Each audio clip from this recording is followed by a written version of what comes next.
बिहार राज्य की सारी आंगनवाड़ी सेविकाओं को छठ की सफलतापूर्वक संपन्न होने के बाद हार्दिक बधाई, शुभकामना मेरी।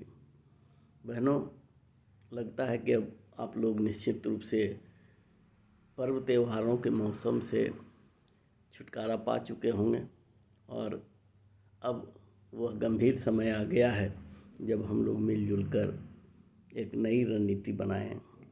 आपने देखा होगा कि गुजरात की सेविकाओं ने एक और लंबी जीत और बड़ी जीत हासिल की है। हाईकोर्ट ने स्पष्ट रूप से कहा है कि आंगनबाड़ी सेविकाएं चतुर्थ वर्गीय कर्मचारी के बतौर काम करती हैं और इसीलिए उन्हें समुचित मानदेय दिया जाना अनिवार्य है। और उसने केंद्र सरकार और गुजरात की सरकार को निर्देश दिया है कि आंगनबाड़ी सेविकाओं को वे सारी सुविधाएं उपलब्ध कराई जाएं जो चतुर्थ वर्गीय कर्मचारी को दिया जाता है। इस नवीन परिस्थिति में आप सबों का यह दायित्व बन जाता है कि आप सब एकजुट होइए। बिहार की सारी सेविकाएं भी गुजरात की सेविकाओं की तरह ही एकजुट होकर अपने संघर्ष को अंजाम दें। आपको पता है कि गुजरात की सेविकाओं ने ग्रेच्युटी का मामला भी जीता है और गुजरात समेत कई राज्यों की सेविकाएं ग्रेच्युटी का लाभ भी उठा रही हैं। ये जो नवीनतम फैसले आए हैं गुजरात हाई कोर्ट के, वे आपके लिए एक मील के पत्थर हैं और इसको आधार बनाकर आप एक बहुत ही महत्वपूर्ण लड़ाई जीत सकती हैं और आपके भविष्य की एक बहुत ही उज्जवल ये रास्ता तैयार किया जा सकता है। आज तक आपने बिहार की सेविकाओं ने देखा है कि राजनीतिक दल से जुड़े हुए जितने भी संगठन अभी कार्यरत हैं वे आपके चंदा तो लेते हैं और धरना प्रदर्शन हड़ताल के द्वारा 1500 की बढ़ोतरी से आप लोगों को संतुष्ट कर देते हैं और आप लोग उसी में मगन भी हो जाती हैं और आपका वो दुरुपयोग करते हैं। रंग अबीर और गुलाल उड़ाकर ये अपना आनंद मनाते हैं और आपको यहीं संतुष्ट कर देते हैं। जब आपकी इस काबिल नहीं हैं, आपको निश्चित रूप से सरकार की ओर से पूर्णकालिक दक्ष मजदूर का दर्जा दिया जाना आवश्यक है और जब ऐसा होगा तो आप निश्चित रूप से 26,900 रुपया पाने का हकदार बन जाएंगे। लेकिन ऐसा क्यों नहीं हो रहा है? इसीलिए नहीं हो रहा है कि आप लोग एकजुट नहीं हो रहे हैं। आप लोग पोषाहार के मकर जाल में इस तरह उलझी हुई हैं कि उससे आगे आप सोचती नहीं और ये संगठन वाले जो आपका राजनीतिक दुरुपयोग करते हैं और उसके आधार पर आपको सिर्फ धरना प्रदर्शन, सालाना एक धरना प्रदर्शन की प्रक्रिया हो जाती है। गर्दनी बाग या डाक बंगला चौराहा या फिर विधानसभा का घेराव कर आपने अभी तक हासिल क्या किया है? आपको मालूम है कि 1975 से ICDS कार्यक्रम चलाया जा रहा। विशुद्ध रूप से यह कार्यक्रम केंद्र सरकार के द्वारा प्रायोजित है और वहीं से ये योजना संचालित की जा रही है। आप जानती हैं कि आपका मानदेय केंद्र सरकार तय करती है, न कि बिहार सरकार या अन्य राज्य सरकारें करती है। राज्य सरकारें अतिरिक्त मानदेय दे सकती हैं, आपके सुख सुविधा में कुछ बढ़ोतरी कर सकती हैं, लेकिन आपकी मूल समस्या का समाधान सिर्फ और सिर्फ केंद्र सरकार करेगी। और आज तक यदि आपको उचित पारिश्रमिक या उचित मानदेय नहीं मिला है तो इसका सारा दोष केंद्र सरकार का है। और इसीलिए बहनों, आपसे निवेदन है कि आप लोग एकजुट हुए और केंद्र सरकार से एक लंबी लड़ाई लड़ने के लिए आपको तैयार होना पड़ेगा।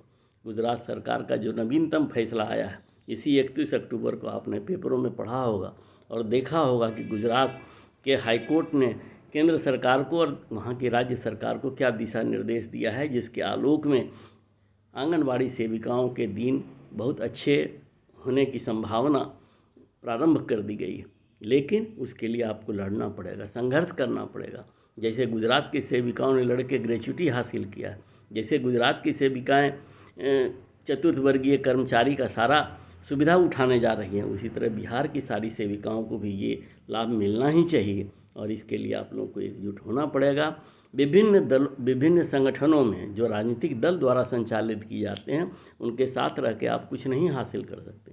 अभी आपने देखा होगा कि एक होड़ सी मची हुई है। पिछली हड़ताल के समय में भी, हड़ताल के पूर्व जब सरकार ने ये सूचना दे दी थी कि आपके मानदेय में बढ़ोतरी की जा रही है, लेकिन सिर्फ श्रेय लेने की होड़ के कारण से संगठनों ने सेविकाओं के हड़ताल में झोंक दिया। परिणाम क्या निकला? क्या बिहार की सरकार ने उन नेताओं को बुलाकर आपके मानदेय में बढ़ोतरी का पत्र जारी किया था क्या? नहीं, उन्होंने सिर्फ सेविकाओं को बुलाया। राज्य सरकार बराबर कहती है कि सेविकाएं किसी भी राजनीतिक दल से जुड़े संगठनों से हटें, श्रम संगठन से जुड़े जो संगठन आपके उनसे बाहर आइए और विशुद्ध रूप से सरकार से अपनी मांगें रखिए। सरकार ही आपकी समस्या का समाधान करेगी और कर भी रही है।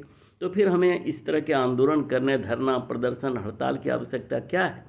सिर्फ अपनी नेतागिरी चमकाने के लिए वो आपका दुरुपयोग करते हैं, आपके चंदे के पैसे से वो आपका दुरुपयोग करते हैं और अपने गुलछड़े उड़ाते हैं।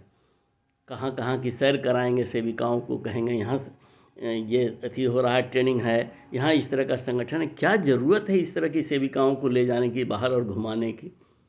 इसीलिए सेविकाएं, आप समझिए आपकी मूल समस्या क्या है, मूल समस्या और असली लड़ाई कहाँ है। आपको लड़ना केंद्र सरकार से है। आज तक आपका सारा दोहन जो कर रही है केंद्र सरकार कर रही है। आपको अजूबा लगेगा कि यह एकमात्र विभाग है जिसमें सारी सेविकाएं महिला हैं और महिला का ये संगठन है। बावजूद जितनी भी सरकारें आए, चाहे कांग्रेस की हो, भाजपा की हो, राजद की हो, जदयू की, इस विवाद में हम नहीं पड़ना चाहते हैं, लेकिन उन सारे लोगों ने आपका दोहन किया और आपके हकमारी की है। सेविकाओं के साथ, महिलाओं के साथ इस तरह का घोर अन्याय जो किया जा रहा है सरकार से, वह बर्दाश्त के काबिल नहीं है और आपको एकजुट होना पड़ेगा।